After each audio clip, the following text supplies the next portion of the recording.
मित्रों, जब कोई व्यक्ति अपने समुदाय के मापदंडों, समुदाय के नेतृत्व, अधिकारों और समुदाय के हितों के खिलाफ उससे अलग अपने विचारों व विश्वासों द्वारा अपनी स्वतंत्रता और हितों का जोरदार दावा करता है, तभी सुधारों की शुरुआत होती है। लेकिन ये सुधार जारी रहेंगे या नहीं, यह इस बात पर निर्भर करता है कि समुदाय में इस प्रकार के व्यक्तिगत प्रयासों के लिए समूह में कितनी गुंजाइश है।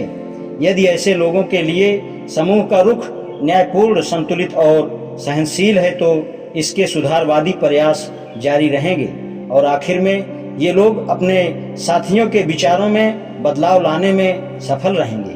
दूसरी ओर, यदि समाज में सहनशीलता की भावना नहीं है और ऐसे व्यक्तियों को निपटाने व उनकी आवाज़ दबाने में अपनाए जाने वाले हथकंडों को नहीं देखता तो कुछ समय बाद ऐसे लोग जो सुधार चाहते हैं वे गायब हो जाएंगे, सुधार बेअसर हो जाएंगे और आखिर में सुधार ही समाप्त हो जाएंगे। अब किसी भी जाति को उसके नियमों को तोड़ने वाले व्यक्ति को बिरादरी से बाहर निकालने का अधिकार है। जब यह समझ लिया जाए कि बिरादरी से बाहर निकालने का अर्थ सामाजिक मेल मिलाप व व्यवहार पर पूरी तरह से पाबंदी लग जाती है तो इस पर स्पष्ट सहमति होगी कि समाज से निकाले जाने और मृत्युदंड में कोई खास फर्क नहीं है। यह कोई ताज्जुब की बात नहीं है कि हिंदू समाज में जातिगत रुकावटों को पार करके स्वतंत्रता प्राप्ति के लिए दबाव डालने का लोगों में साहस नहीं है। यह ठीक है कि व्यक्ति हर समय अपने साथियों के साथ सहमत व्यवहार नहीं रख सकता, लेकिन यह भी सच है कि उनके बिना उसका गुजारा भी नहीं होता।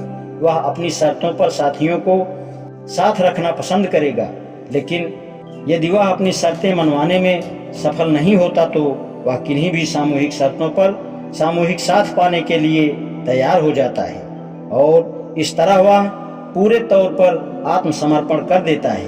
कारण यह है कि वह समाज के बिना रह ही नहीं सकता। किसी भी व्यक्ति की दयनीय व बेबस दशा का लाभ उठाने के लिए एक जाति समूह हमेशा तैयार रहता है और अपने लिए उस व्यक्ति को मजबूर करता है। एक जाति आसानी से किसी सुधारक के जीवन को नरक बनाने के लिए अपने आप को एक साजिश में संगठित कर सकती है।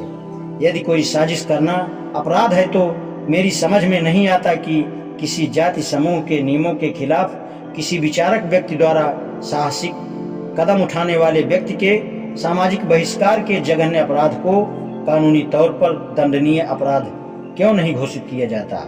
लेकिन आजकल कानून भी हर जाति को अपनी जाति के लोगों के लिए सजा का प्रावधान करने और जाति के नियमों को न मानने वालों को बिरादरी से बाहर करने की सजा देने के लिए स्वतंत्रता देता है। सभी सामाजिक सुधारों का विरोध करने और उन्हें खत्म करने के लिए रूढ़वादियों के हाथों में जाति एक मजबूत हथियार है। आज इतना ही, शेष कल। धन्यवाद।